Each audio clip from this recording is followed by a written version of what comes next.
Décollage.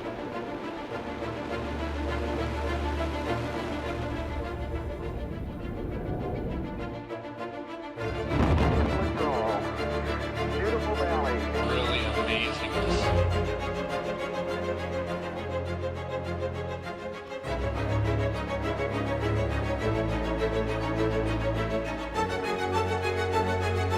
By the end of the 1960s, NASA was prepared to send astronauts beyond Earth orbit, pushing hard to reach the moon, but they were taking risks that today would be unthinkable.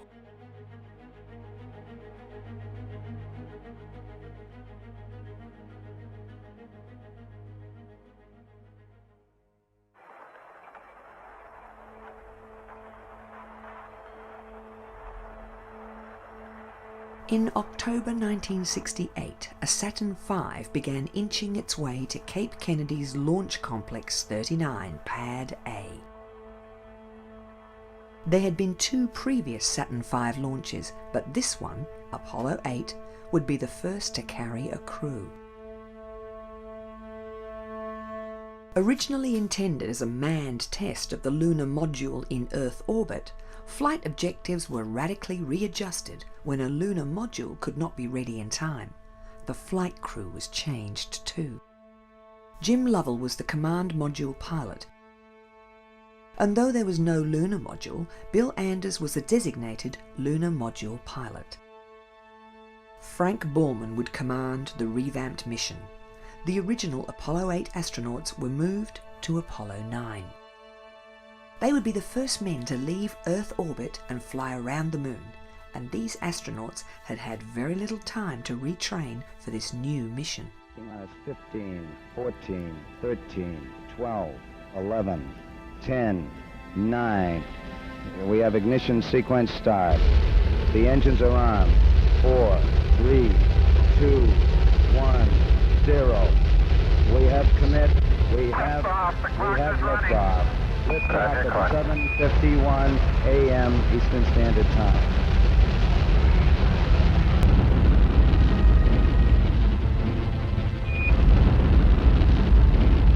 We have cleared the tower. On the previous Saturn V, harmonic vibration had caused the early shutdown of 2 engines. Action taken to rectify the problem saw a flawless launch for Apollo 8. 11.5 minutes after launch, the spacecraft, still attached to the upper stage, achieved orbit, with both the ground staff and space crew entering an intense period of system checking. This was a risky mission. A less public reason it had been brought forward came from the CIA. Intelligence suggested that Russia was preparing a lunar orbital mission. Apollo 8, Houston. Go ahead, Houston. Apollo 8, you are go for TLI, over. Roger, understand, we're go for TLI. TLI, Trans-Lunar Injection. Soon after, the S-4B upper stage fired, pushing Apollo 8 out of Earth orbit toward the moon. Now, a new problem arose. Frank Borman began to feel sick and threw up, which was even more unpleasant in zero gravity. Because of the attitude of the spacecraft, they could not see the moon, but through the round window they began seeing more and more of the Earth. Soon they would be the first people to see our planet in its entirety. However, this window soon fogged with gas from the oils in the chemical sealant. Apollo 7 had also suffered from this problem. As Apollo 8 approached the moon, the crew prepared for an engine burn that would place the craft in lunar orbit. The main engine had to fire for 4 minutes when the command module was behind the moon, out of radio contact. This was the first time that the crew got a decent view of the moon.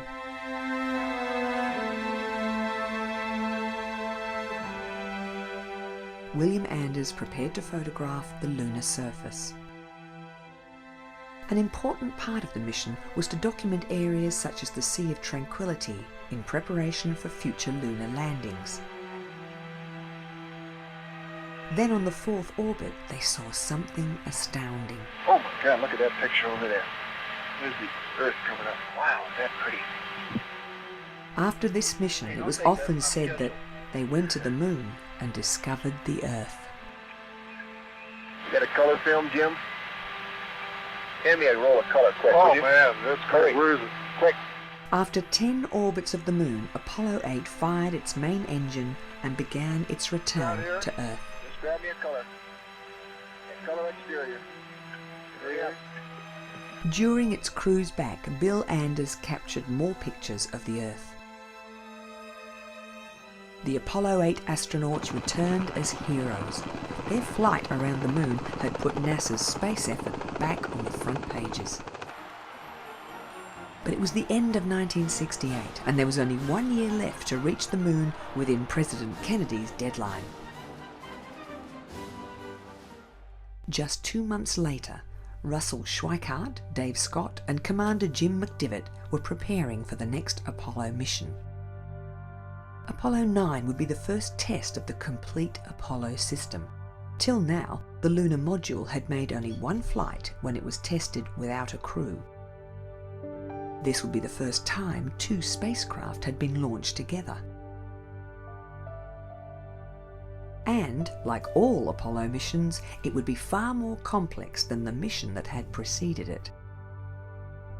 A February launch had been delayed to March 3rd, 1969, to allow the crew to recover from a virus they had contracted. Though Apollo 9 would remain in Earth orbit, the crew faced a punishing schedule. Not only would they be the first to fly the lunar module, but a spacewalk had been planned to test the new self-contained life support system.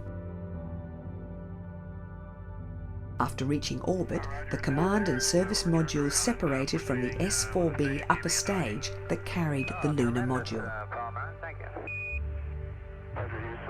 They docked with the lunar lander to withdraw it from the S-4B. After separation, Apollo 9 backed away to a safe distance, and ground control sent the discarded stage on a course towards the Sun. The next few days were spent in manoeuvres, with the main engine being fired 5 times, changing the orbit in preparation for testing of the lunar module and to simulate mid-course corrections that would be needed on a trip to the moon. The crew had removed the hatches and probes to clear the connecting tunnel between the command module and the lunar module that had been named Gumdrop and Spider. These were the first NASA craft to be named since Gemini 3's Molly Brown. Every aspect of the linked spacecraft was closely monitored in mission control. Soon, McDivitt and Schweickart would fly in a machine that had no capability of returning to the ground, and nothing could go wrong. In case something did go wrong, and the 2 craft could not dock again, a spacewalk had been planned to test an outside transfer between Spider and Gumdrop.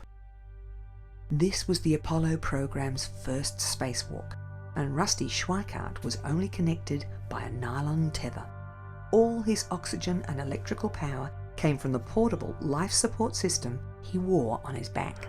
Okay, Dave, come on out. Both spacecraft had been depressurized, and while Schweickart was busy at the lunar module, Dave Scott was retrieving an experimental sample from the outside of the command module.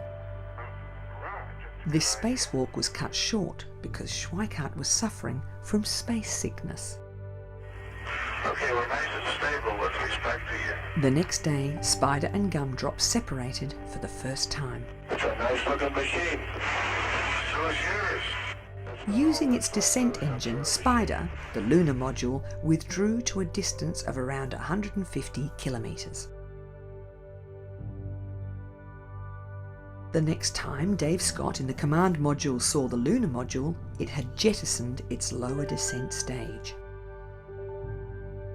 All engine tests for both stages had worked well, and NASA was developing confidence in their new moon craft. Before redocking with the command module, McDivitt and Schweikart did a complex series of pirouettes to allow Scott to inspect Spider from every angle.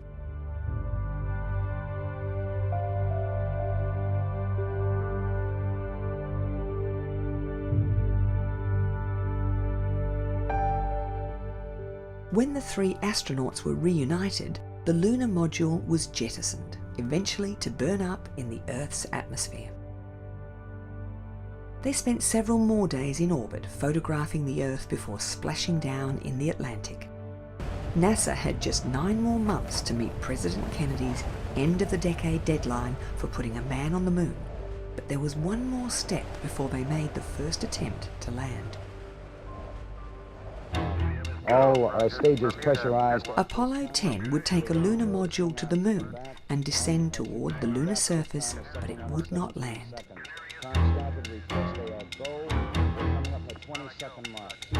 In keeping with NASA's very tight schedule, it had a long list of questions to answer, and the mission would have the most experienced crew of any Apollo mission so far. Lunar module pilot Gene Cernan had flown on Gemini 9. Command module pilot John Young had flown on Gemini 3 and 10. And Commander Tom Stafford had flown on Gemini 6 and 9. One of the important problems that this mission had to solve was linked with the moon's uneven gravitation. Previous manned and unmanned lunar orbital missions had discovered that variable concentrations of mass within the moon had caused lunar orbits to be erratic. NASA needed to map these irregularities to fully understand how their spacecraft would perform in lunar orbit. 9. We have ignition sequence start. Engines on. 5, 4, 3, 2. All engines running. Launch commit. Liftoff. We have liftoff 49 minutes past the hour.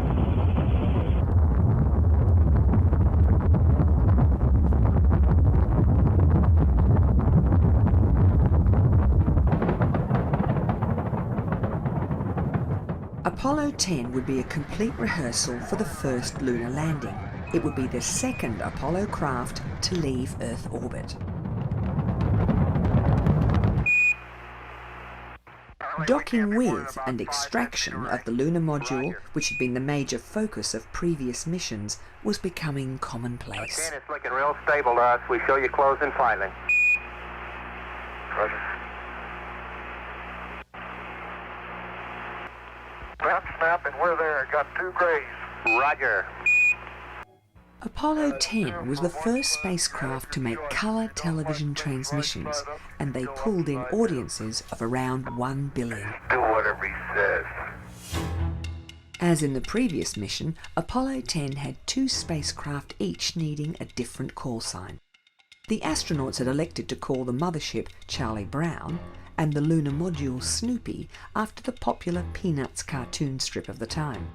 After this, the space crews were asked to choose names that had a little more gravitas.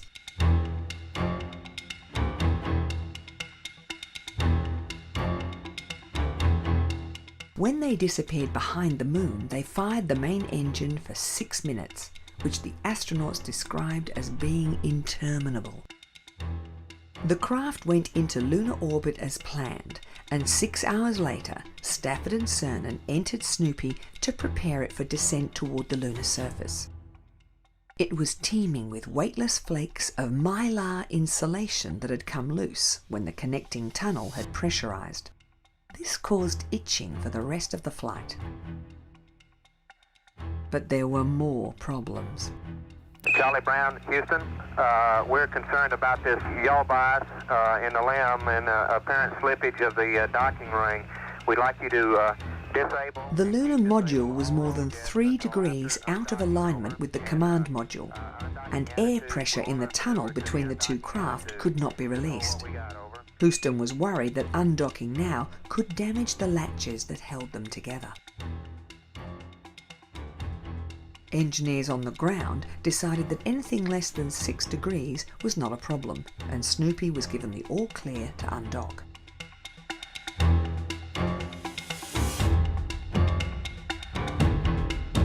this was the first time a lunar module had flown in the lunar environment for which it had been designed.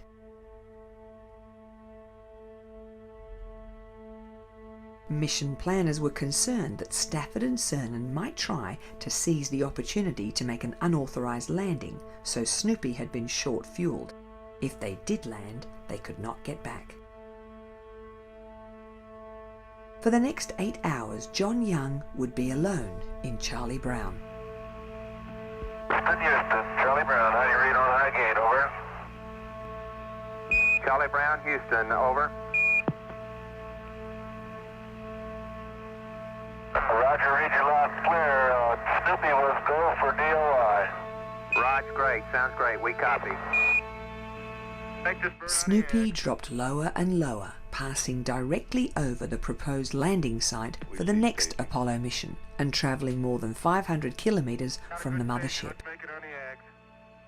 But just before they were due to jettison the descent stage, a guidance setting switch was in the wrong mode, and the lunar module began gyrating wildly. By dumping the descent stage and switching to manual control, Tom Stafford was able to regain stability.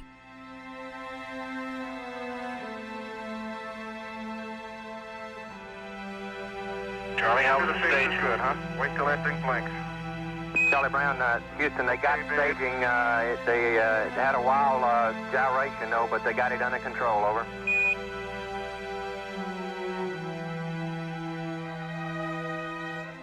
The rendezvous went according to plan, and Apollo 10 remained in lunar orbit for another 29 hours, mapping anomalies in the lunar gravity before returning to the Earth. But even as they were near the Moon, another Saturn V had been rolled out to the launch pad. Apollo 11 was being prepared for the first attempt at a landing on the Moon.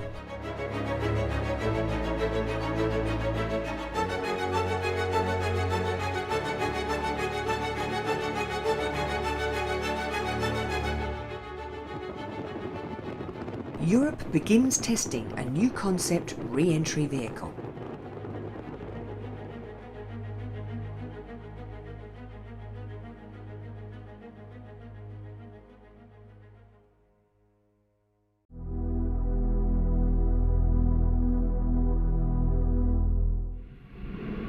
Allumage Vulcain.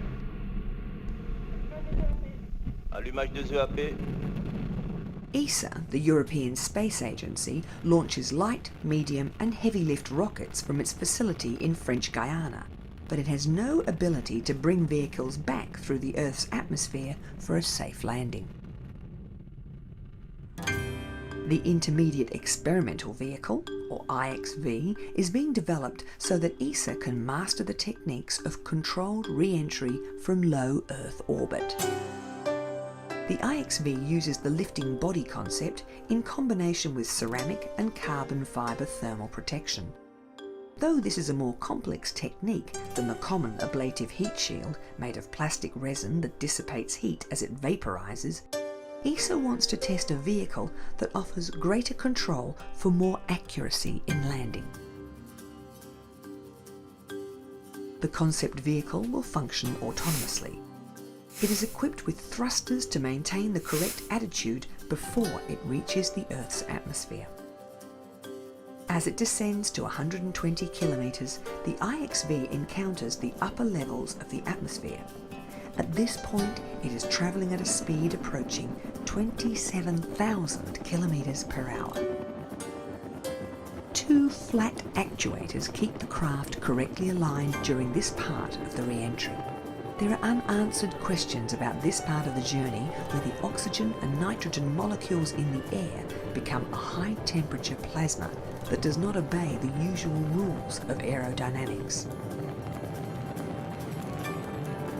At an altitude of 26 kilometres, the craft will have slowed to 1,600 kilometres per hour, where the first of a series of supersonic parachutes is deployed.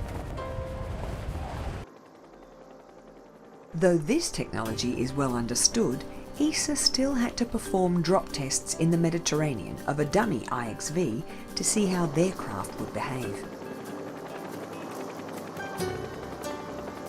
In mid-2014, the craft was prepared for its flight from the European spaceport in Kourou. The IXV was covered in more than 300 sensors to monitor its behaviour during all phases of its 2-hour flight. 4, 3, 2, 1, top. Allumage P80, décollage. It will be 6 months before the technical data has been fully understood and can be used in the design of a larger re-entry vehicle.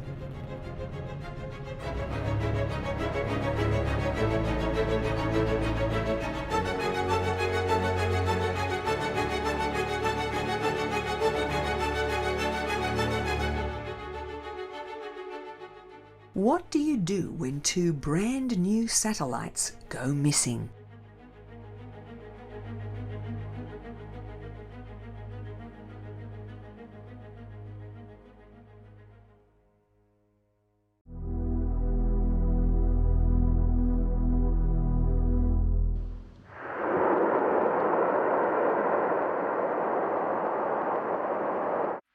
For more than 15 years, Europe has been working on its own satellite navigation system. Called Galileo, the system is intended as a civilian global location service as an alternative to the American GPS, which has military applications. This means average GPS users can have their service downgraded without notice. An in-orbit validation phase, using 4 satellites, was recently completed, and new additions are being launched regularly until a constellation of 30 satellites is in service. Satellites 5 and 6, known as Dorisa and Milena, were sent up on August 21st, 2014, aboard a Soyuz launcher. Initially, everything seemed to have gone well, but a design flaw in the frigate upper stage allowed fuel lines to freeze during the extended cruise, and the satellites were delivered to elliptical rather than circular orbits. It took a while just to find where Dorisa and Milena were, and then ground staff began the detailed calculations involved in bringing the satellites back to usable positions. The low end of the orbit took both satellites through the Van Allen radiation belts, endangering the sensitive navigational electronics. Using the satellite's own manoeuvring thrusters, they were brought into usable circular orbits. After exhaustive systems checks, Dorisa and Milena were given a clean bill of health and, though their positions are not ideal, they will still be able to contribute to the Galileo constellation's function. Soon the next 2 satellites, Adam and Anastasia, will go into orbit, although their launch has been delayed by a thorough review of the Soyuz and its frigate upper stage. It has been determined that the proximity of a cold helium line to the fuel line caused the freezing problem in the frigate.